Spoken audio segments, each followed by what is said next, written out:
I hope आप सभी अच्छे होंगे। तो देखिए यहाँ क्या हुआ है, गेट 2016 का क्वेश्चन है ना, कॉम्प्लेक्स वेरिएबल का। तो यहाँ दिया गया है कि the value of the integral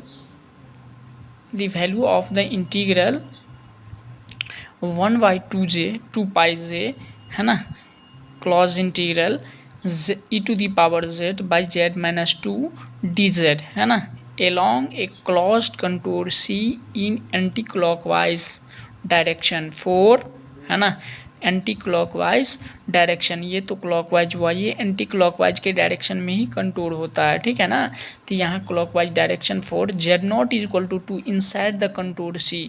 जब दिया गया है कंडीशन कि जब z0 का वैल्यू क्या हो, 2 हो, कब, जब कंटोर के अंदर हो ये 2। तो ये कंटोर के अंदर वाली भाग है, अंदर में है 2, क्या है, कंटोर के अंदर है ये 2, ठीक है। हाँ, और दूसरा कंडीशन दिया गया है z0 equal to 2 outside the contour, यानी z0 equal to 2 outside the contour, contour से बाहर की कंडीशन है। तो पहले हम लोग देखते हैं कि कंटूर की अंदर वाली की क्या कहानी है ना। तो यहाँ सबसे पहले z-2 है ना, ये कंटूर को क्या करेंगे, सेंटर को परखने के लिए अंदर है या बाहर है, ये सी परखने के लिए हमको क्या करना होगा, यहाँ से निकालना होगा।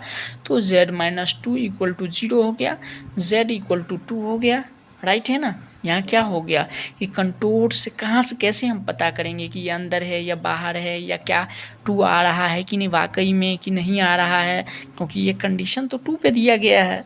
अगर 2 मुझे ऐसी भी नहीं होगा तो फिर इस कंक्लूजन को हम इसमें क्या करेंगे, मतलब ड्राइव करेंगे कैसे। तो सबसे पहले जो है ये पता करना होगा ना कि z-2 है, तो उसमें क्या होना चाहिए कि 2 आएगा कि नहीं आएगा। एक बात सबसे पहले, क्वेश्चन कोई भी बनाने से, कोई भी कंपटीशन का या दुनिया की कोई भी क्वेश्चन, कोई भी बुक का क्वेश्चन बनाने से पहले आप क्वेश्चन को एनालाइज कीजिए। मैं बार बार ये बात बोल रहा हूँ, एनालाइज कीजिए और देखिए क्वेश्चन कैसे सेटिंग होगा और क्वेश्चन बनेगा कैसे, ठीक है ना। ब्रेन लगाइए, उसमें सोचिए कि कैसे बनेगा क्वेश्चन, एनालाइज कीजिए पहले, बहुत ज़रूरी है एनालाइज करना, ठीक है ना। तो ये देखिए यहाँ z इक्वल टू 2 और z0 इक्वल टू 2 पे कंडीशन दिया है, यानी कि नीचे वाला फंडा 2 होना ही है, z-2 equal to 0, z equal to 2, ठीक है ना। अब दिया गया है कंडीशन की इनसाइड वाली कंडीशन है ना, z0 equal to 2 inside the contour C। तो यहाँ क्या ले लेंगे, डायरेक्ट इंटीग्रल दिया, क्लोज इंटीग्रल दिया है, तो z2 इक्वल टू 2 इसमें क्या कर रहा है, असीव कर ही रहा है, तो डायरेक्ट हम लगा देंगे z1 इक्वल टू लिमिट है ना z टेंडिंग टू 2, क्योंकि हमको 2 तो आ गया, z टेंडिंग टू 2, ये f(z) जो लेते थे यही f(z) ले लेंगे डायरेक्ट, हमने यहाँ डायरेक्ट ले लिया है e⁻z by z minus 2 into z-2, ठीक है ना। जो रहेगा ना, जिससे लगेगा यहाँ पे, इससे क्या कर देना है, मल्टीप्लाई भी करना है। आपको बताए थे ना कि f(z) इंटू समथिंग जो नीचे में है उससे क्या करते हैं, मल्टीप्लाई कर देते हैं। तो यही कहानी यहाँ भी है, z-2 कैंसिल आउट हो गया, ठीक है। और यहाँ क्या हो गया, limit I1 equal to limit z tending to 2 e⁻, कितना हो गया, z का वैल्यू यहाँ पे क्या कर दिए, 2 डाल दिए, तो इसकी वैल्यू 7.389 होता है, जो अप्रॉक्सीमेट 7.39 के करीब आ जाता है, ठीक है ना। सेकेंड वाला देखिए, यहाँ क्या बोला गया है, z0 equal to 2 outside the contour C।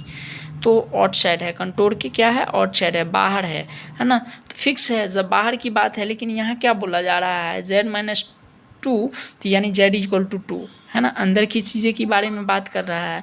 तो जब बाहर की चीज़ें हैं तो ये कंटूर के अंदर, तो ये क्या हुआ है, कंटूर के अंदर तो ये नहीं आ रहा है, कंटूर के अंदर तो ये डिफाइन नहीं हो रहा है, यानी बाहर की चीज़ें, यानी कि इसका क्या हो गया, ये कंटूर की बाहर है, तो डायरेक्ट इसका इंटीग्रल क्या हो जाएगा, 0 हो जाएगा, क्योंकि वैसे भी बाहर है, फील्ड से बाहर है, गेम से बाहर है, राइट।